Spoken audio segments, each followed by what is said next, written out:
Welcome back to Introduction to Computer Science at SSFS. Today we're going to continue our talk about variables, and we're going to talk about the different data types and then expressions. There are three main data types that we'll use throughout the majority of this year in Python.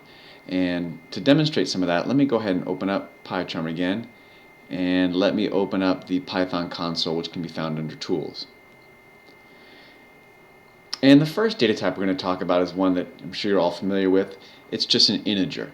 And an integer is just a positive or negative whole number. For example, I could say time to store could equal 15. That could be 15 minutes or 15 seconds, I guess, if I'm really close. And that's an integer. I could say temperature equals -13 if it's pretty cold. And again, that's also an integer. And the way you can tell is you can use the type command. So if I type the word type and then the name of my variable inside the parentheses, it'll tell me what data type that variable is. So if I hit enter, it says class int for integer. So integer is the first data type that we'll talk about. The second is called a float. And a float, probably the easiest way to think of it is just a decimal number.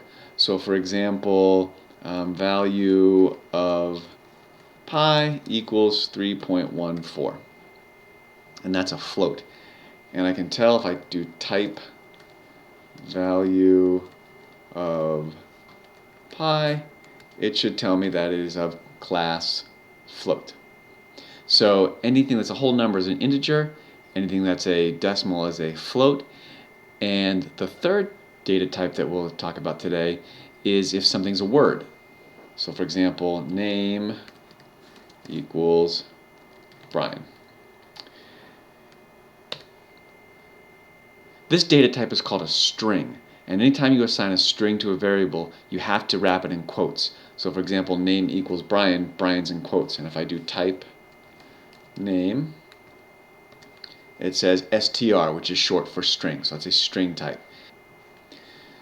It doesn't matter if you use single or double quotes to assign a string to a variable name. So if I do name equals Eric, I can still use single quotes, and it's still of type string. The important thing is, as you're using quotations in your code, is be consistent. If you're going to start out using double quotes for your strings, everything should be in double quotes, and same thing for single quotes. It doesn't matter which one you use, but please be consistent throughout your programs. So we've seen that variables can be of three main types for right now: integers, floats, or strings. Let's talk about some expressions that we can do with those. And for this, we're not going to need the console anymore, so we're going to get rid of that. We're actually going to go back to our script editor, where we can write some code. We're going to write a short program to calculate the area of a triangle. So I'm going to create a short program to calculate the area. So my first variable will be the base of the triangle, and I'll set that equal to 10. The height of the triangle equals 20. And notice that instead of just having b equals 10 and h equals 10 or 20, I'm actually writing out the variable. This is very helpful when someone else reads the code. They can actually see exactly what those numbers represent, and they don't have to guess what a b or h would stand for. So while it takes a little bit more time when you're defining a variable, it's much easier for someone else to read your code. Now, in order to calculate the area of the triangle, I have to do the base of the triangle times the height of the triangle and divide that by 2. So I will have area of triangle equals the base. And notice that when I start typing b, it automatically pops up with base of triangle. So I can just hit the enter key and it automatically puts that in. Times the height of triangle. So really it's not that much work at all, because PyCharm will complete the code for you. Divided by 2. And there we go. So I've calculated the area of the triangle equals the base of the triangle times the height of the triangle divided by 2. So let's go ahead and run that code. And it finished, but it never gave me the answer. Well, that's because I never told Python to print that answer out to the screen. So there's a couple different ways I can do that. I can just, up in my program, type print area of triangle. Now when I run that, it should print, and again, if we do this in our heads, 10 times 20 is 200 divided by 2. The area should be 100.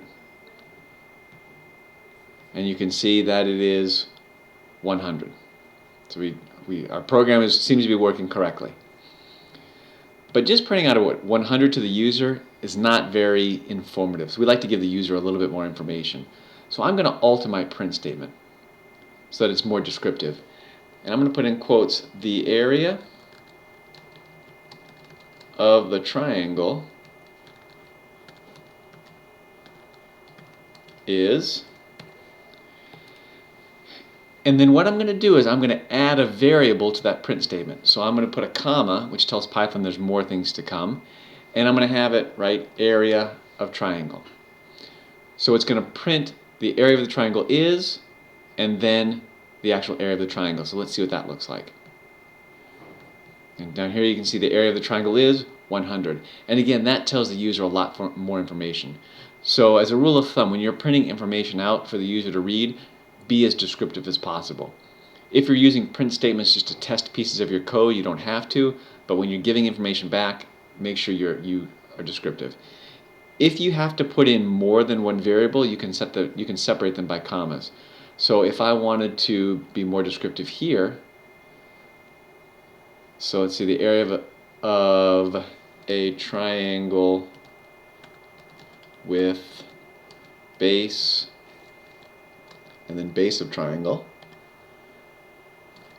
and height of triangle is, put in quotes, area of triangle. Let's just run that to see what it looks like first, and we'll talk about that print statement.